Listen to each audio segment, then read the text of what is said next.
layoff besok, lu baru ngasih suratnya hari ini. Itu buat gue udah level yang itu yang kena layoff mah shock banget, ya. men. Shock banget sih. Kembali lagi ya, startup kan gue bisa bilang kayak fast track banget ya buat karir, buat salary gitu ya. Itu sih yang harus teman-teman aware, jangan sampai kalian nggak tahu nih sense of competitiveness kalian ada di mana. Gue nggak bilang serikat itu kayak gimana ya, tapi memang fungsi serikat itu baik itu di tech startup atau bahkan di company manapun perlu sih, supaya apa? Kita ada acuan hukumnya sih, acuan lah yang kita bisa jadikan dasar ketika ada terjadi sesuatu. Tapi lu ngerasain gak sih sebenarnya pas lagi zaman-zamannya tech startup ini sebelum masuk winter tech nih, merasa nggak mereka ini dibayarnya ini overprice? Aduh, bahas overprice ya. Kalau gue bisa bilang sebenarnya memang cenderung overprice ya, cenderung ya teman-teman ya, bukan berarti gue bilang semua overprice.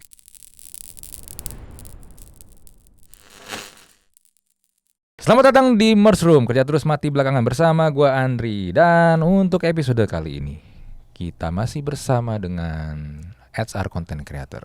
Yes. Eza Hazami. Halo Apa folks, kabar? lagi dengan Eza Hazami, HR vlogger. Ada kekinian bikin channel di YouTube. Saya tag channel ini ya. Baru mulai ini podcast tuh mau dibajak sama dia.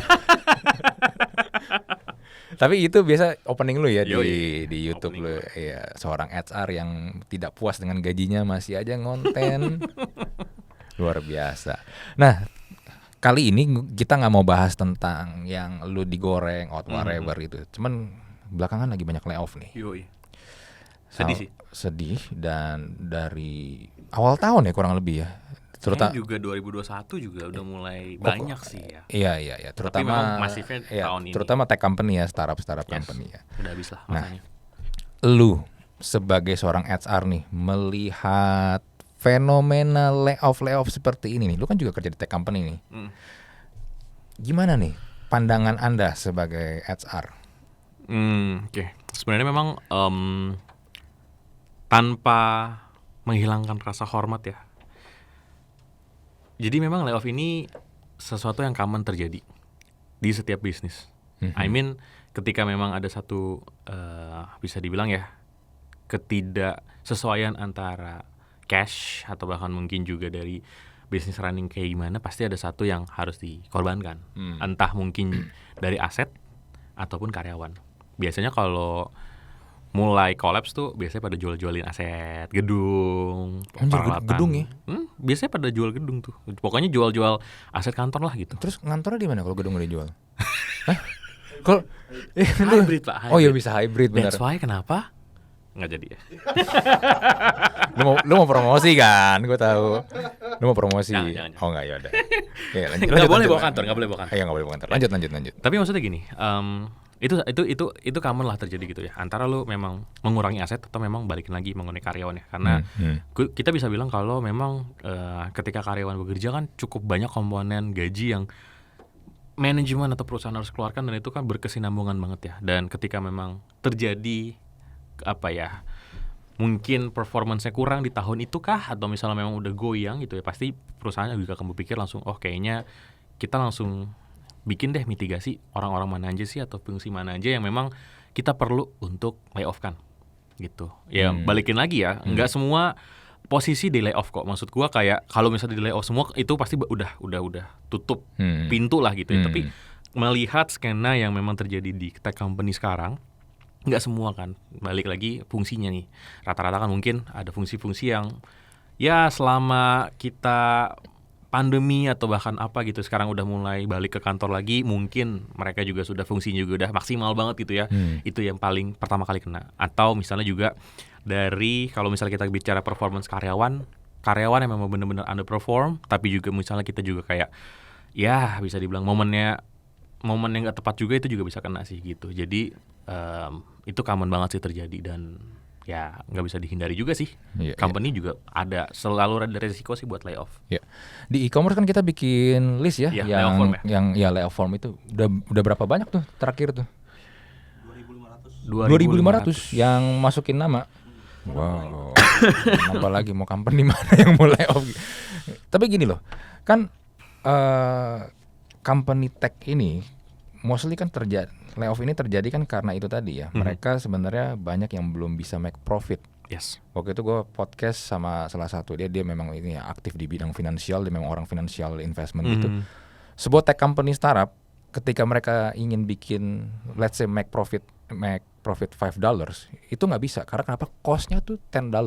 Yes. Jadi revenue-nya tuh sama cost-nya masih lebih gede cost-nya. Nah, cuman berarti gini, yang akan selalu kena biasanya adalah karyawannya dulu nih. Iya. Selalu nih. Selalu. Karena ya mungkin manajemen rasa paling cepat ya. Paling gampang gampang juga ya. Apalagi mungkin ini sih yang menjadi problem juga ya. Payung hukum terutama buat ketenaga kerjaan di Indonesia juga belum begitu menyebar rata lah ya.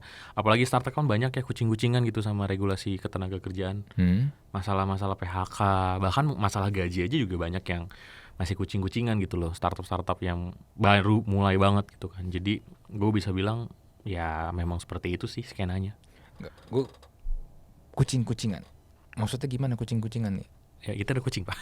Iya, itu kucing. Ya, nah, jadi kucing-kucingan maksudnya gini, gajinya diakalin tuh gimana sih? Iya bisa. Jadi ya seharusnya kan regulasi kita kan mengikuti dengan UMP atau UMR yang memang berlaku lah gitu ya. Tapi ada aja yang alasannya ternyata kita masih belum sustain nih gitu atau misalnya apa ya. Ya mungkin secara apa ya? Kalau kita pikir juga mungkin make sense kalau kita bicara dari sisi profitability ya. Cuma kan ada hak karyawan, ada hak orang yang kita pekerjakan dan itu kan udah diatur ya sama tenaga kerjaan kan. Jadi gue bisa bilang ada aja yang ngakalin gitu loh buat hal-hal ternyata BPJS-nya nggak dibayarin, banyak banget tuh. Ada ya? Ada juga yang misalnya ternyata yang harusnya jadi hak misalnya kayak meals, transport dan lain-lain itu udah di all in buat gajinya gitu-gitu sih. Rata-rata sih mainannya gitu.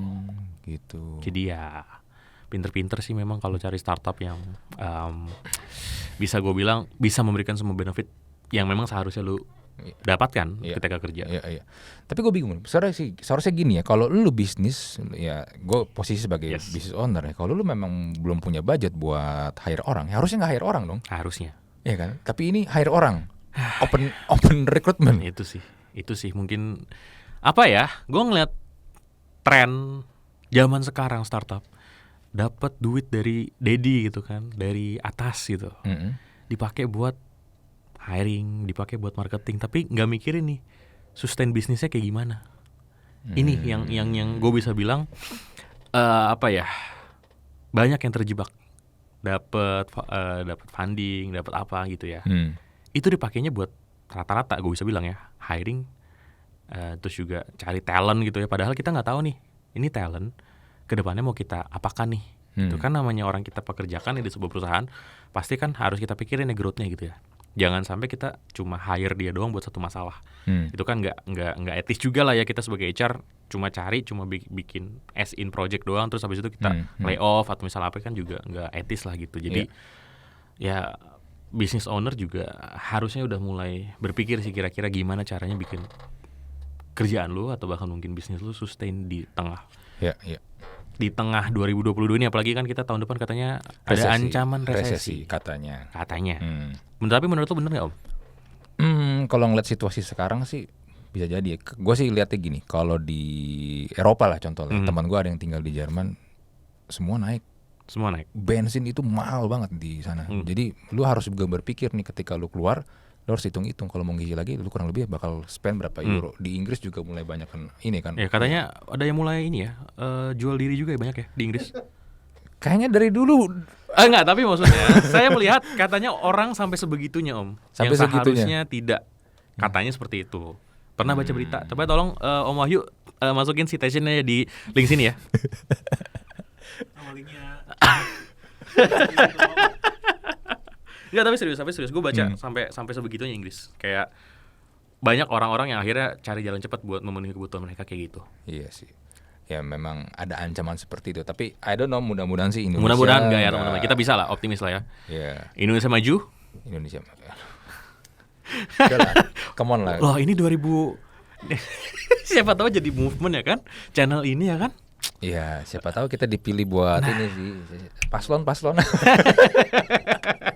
Kan layoff terjadi karena mungkin over terlalu karyawan terlalu berlebihan kan. Nah, tapi lu ngerasain gak sih sebenarnya pas lagi zaman-zamannya tech startup ini sebelum masuk winter tech nih, merasa nggak mereka ini dibayarnya ini overprice?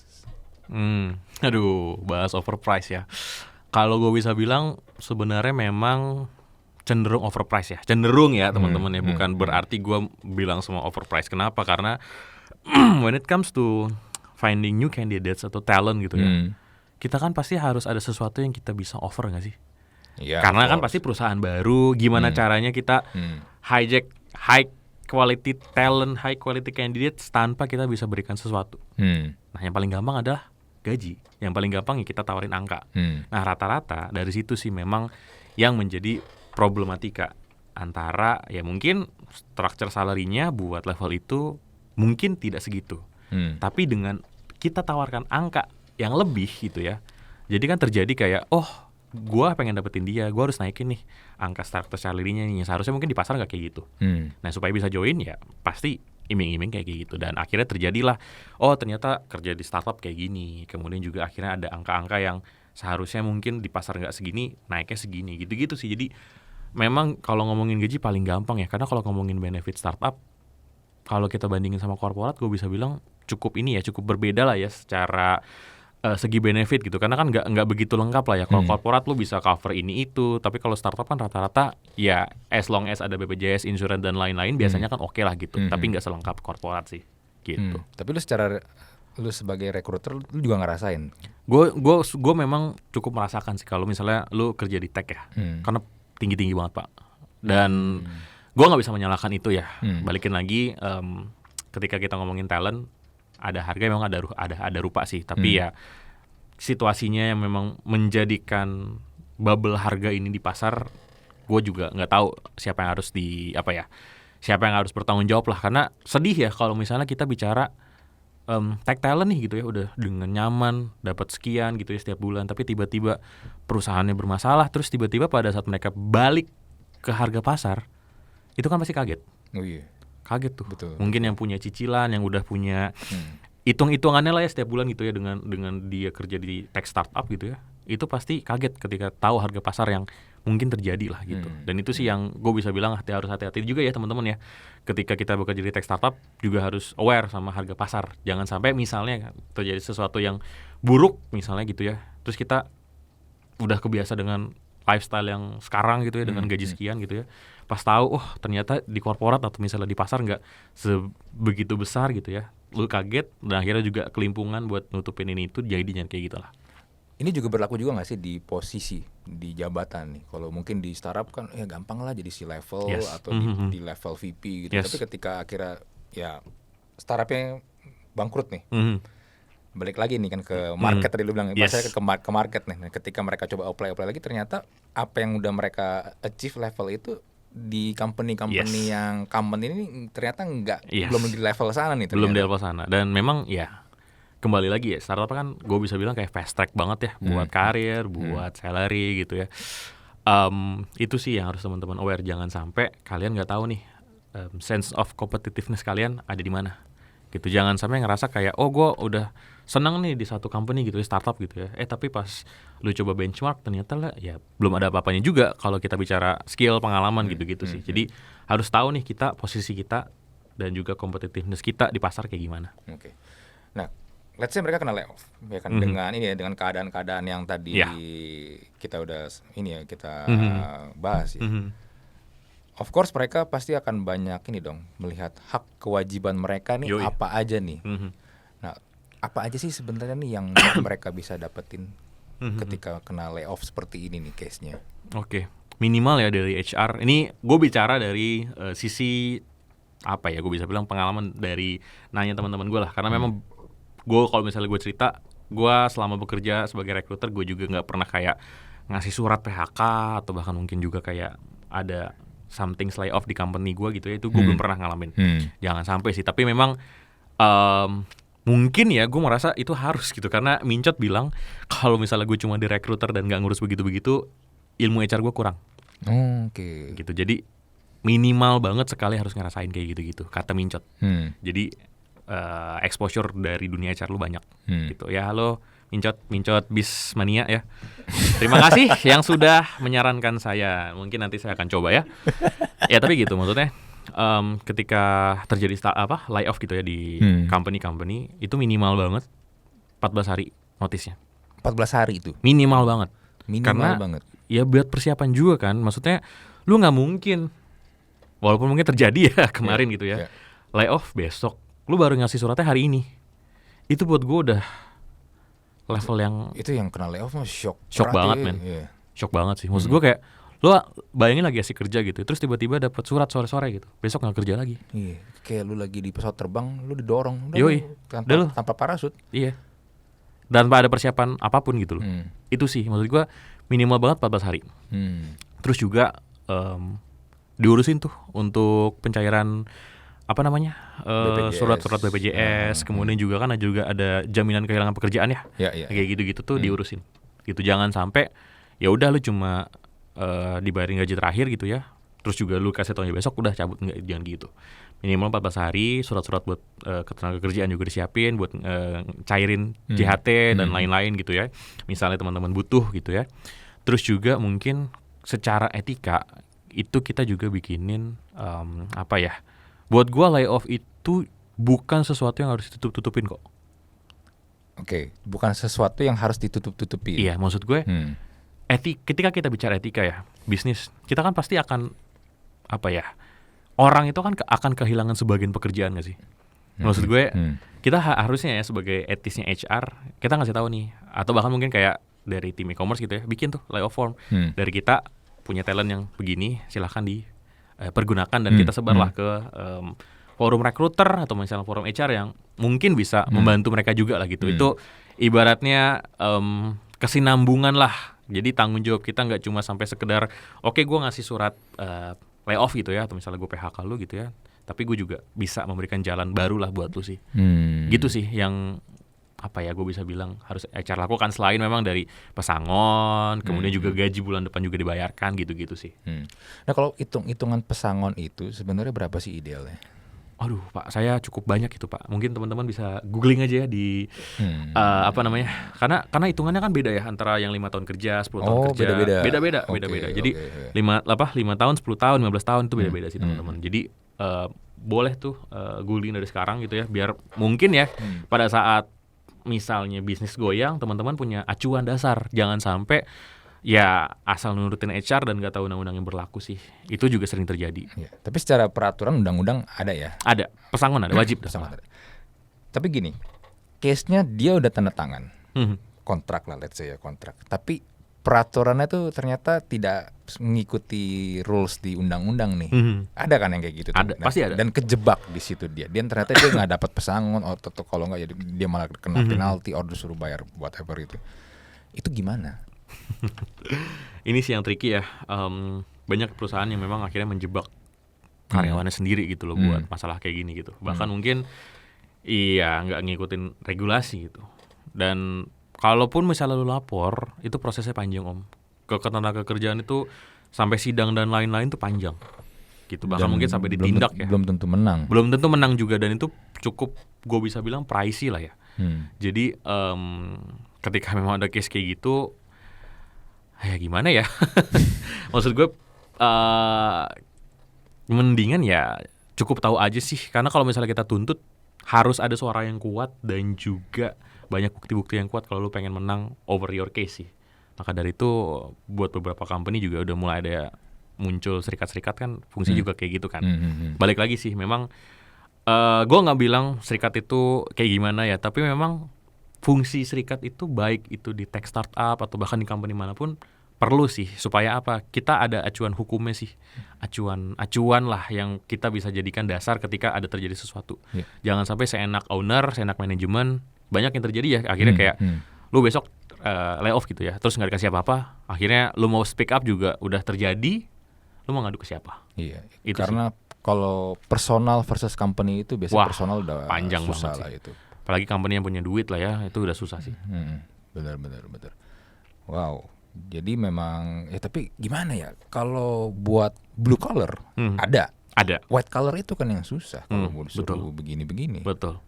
Belum tentu mau juga malah. Benar.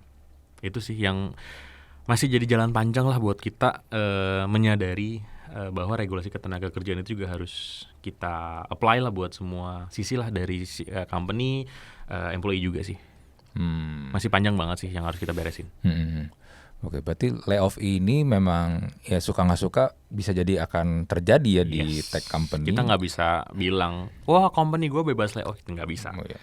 Balik lagi, ekonomi juga sekarang juga lagi nggak stabil ya. Yang kita bisa lakukan ya udah berdoa dan perform aja, semoga itu yang terbaik sih buat company kita. Iya, atau kalau nggak ya udah kita punya. Iya, cari company lain sih. Ya itu juga bisa. Ya, atau kalau nggak punya inilah side income lah ya. Nah, iya benar-benar. Maksud gue, jangan pernah bergantung sama satu sisi income aja sih. Zaman sekarang kalau cuma punya satu income mati, Pak. Iya. Nggak bakal bisa survive. Apalagi dengan kemarin pandemi ya. Banyak ya yang akhirnya kan nyambi jadi jualan makanan, atau misalnya jadi apa gitu. Dan buat gue tuh wajar gitu loh. Iya. Dan company juga nggak seharusnya juga nggak bisa untuk melarang employee untuk berbuat seperti itu ya, karena memang mereka juga harus memikirkan hal-hal lain lah di luar memang company itu. Iya betul. Karena kalau begitu kan yang kasih makan siapa? Yes. Iya kan. Lu udah layoff dia, lu udah kick dia. Benar. Mereka tetap harus makan. Benar. Iya kan. Atau juga ya jangan dihalang-halangi kalau mereka emang udah di layoff, ya mereka mau nyari kerjaan ya mereka harus bilang gue kena layoff nih. Kan soalnya ada aja yang itu juga, bikin nggak boleh. Lu jangan bilang kalau lu lagi di layoff ya. Benar. Ini sih yang sering terjadi ya. Lu layoff, tapi ujung-ujungnya seolah-olah lu dipaksa resign. Jadinya bukan keterangannya tuh lu resign bukan karena sisi company. Di suratnya ditulisnya kayak gitu. Itu juga adalah company-company yang mungkin Murs lebih tahu ya company mana aja gitu ya, tapi adalah yang membuat case seperti itu.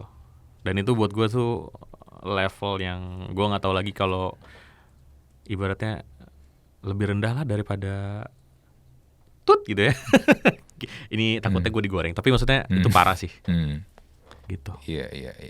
HR juga perlu tuh nyamperin kalau ini karyawan layoff. Karena kan butuh buat ke disnaker kan. Iya, karena beda ya konteksnya ketika lu resign sama lu di. Bener, kalau resign lu nggak dapat pesangon men. Iya. Karena cuma gaji terakhir doang. Iya, kan kemauan sendiri kan hitungannya kan. Benar. Oh sorry, kalau resign tuh dapat uang penghargaan. Kalau memang itu sesuai dengan masa jabatan sama kerja. Oh iya, tapi kalau baru sebentar mah nggak dapat dong. Nggak dapat. Kalau misalnya cuma setahun 2 tahun nggak dapat. Rata-rata sih 5-10 tahun lah baru dapat tuh. Itu banget. Juga amountnya juga sedikit sih. Iya. Gitu. Iya, apalagi kalau lu company startup. Yes, itu juga belum ada yang kepikiran bikin kayak gitu-gitu. Boro-boro.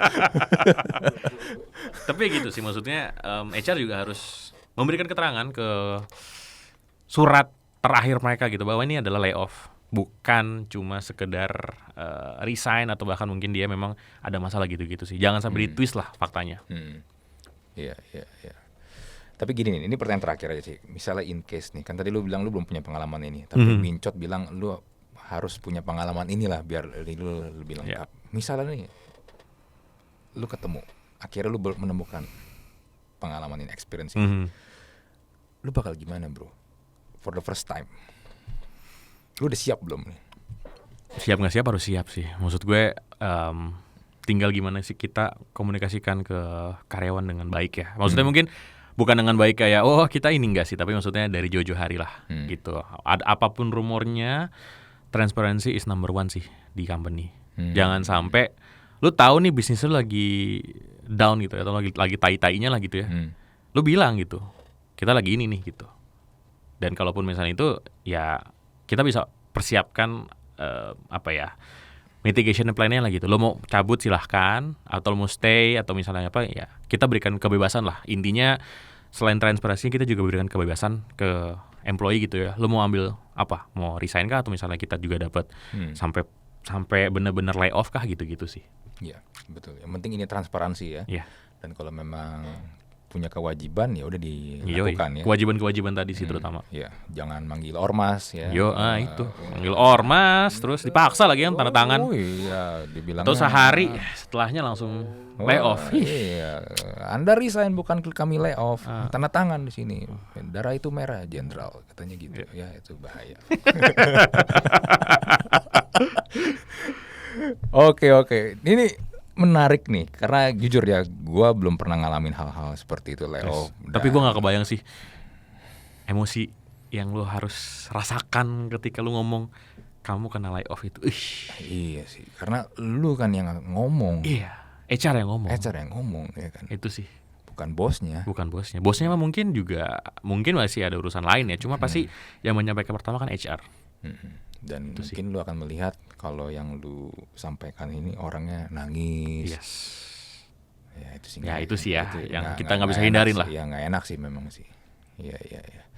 But anyway, harapan gua ya juga mungkin harapan yang lain ya, semoga Yes. sih ini cepat berakhir lah ya. Yoi. 2023 mudah-mudahan juga nggak resesi. Ya, nggak terjadi lah prediksi-prediksi para ekonom di tahun 2023. Semoga. Ya semoga juga baik-baik aja. Andai kan bisa terjadi pun semoga Indonesia sih ya siap lah harusnya lah ya. Yoi. Harusnya kuat sih, apalagi udah juga mau pergantian pemimpinan ya kan. Harusnya lebih sigap ya. Saya mau ngejokes tentang 3 tapi nggak jadi ya. Ya, 3 treble. Oke deh, thank you banget buat Esa. Semoga apa yang Esa sampaikan nih untuk MERS Room episode kali ini nih bisa ini ya menjadi informasi ya. Insight baru lah buat teman-teman. Iya, insight baru lah. Karena ya we never know kalau it happens. Ya, apalagi Ya. kita sendiri lah. Terutama. Jadi juga biar nggak dibego-begoin ya. Yoi. Iya, ini message-nya langsung dari HR yang menangani ini, harusnya valid lah ya. Insya Allah valid. Belum, jangan insya Allah dong. Harus valid, harus Iya, valid, iya, harus iya, valid. harus valid. Oke, thank you banget buat Esa Hazami. Yoi. Kita Thank you. jumpa lagi di MERS Room episode berikutnya bersama gua Andri. Bye. Bye.